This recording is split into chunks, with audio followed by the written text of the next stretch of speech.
Имотот, хотелот кој е последен купен, се наоѓа во близина на куќата каде Мјалков издржуваше домашен притвор, наводно. Всушност, куќата каде живее најдолготрајниот шеф на тајната полиција не е во негова сопственост. На јавните катастарски информации стои дека сопственик на трикатната палата каде престојува Мјалков е фирмата Ексико. Оваа фирма е опфатена со истрагата на СЈО Империја. Дел од нејзиниот имот е запленет за време на истрагата.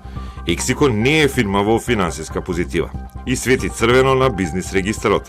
Има пад во приходите 2019 од над 98% и неплатен данок и долг за плати на вработени од околу 70.000 евра.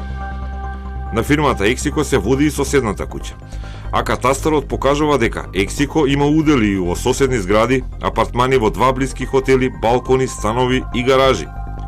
Фирмата, освен преку Империја, нема директна поврзаност со Мјалкови. Но синот Јордан Мјалков се води како сопственик на компанијата Бествеј, фирма со широко распространен бизнис во спортско обложување, бензински пумпи, консалтинг, инвестициски фондови, а во семејното портфолио е и хотел Мериот. Премиерот Заев на својата пресконференција истакна дека Мјалков бил принуден да трча да се предаде токму поради државните истражни активности кон децата на Мјалков и кон имотот.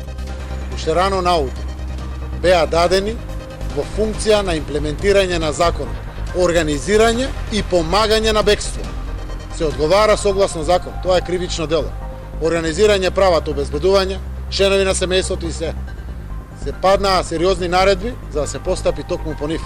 Со пленидба на имот, со блокирање и жолти траки на Мериот, со се што треба да направат институциите. Че му се заканивте и затоа се врати? Не се заканил никој. Постапија институциите и тргнаа да спроведуваат одлуките. Секој во делокругот на својата надлежност.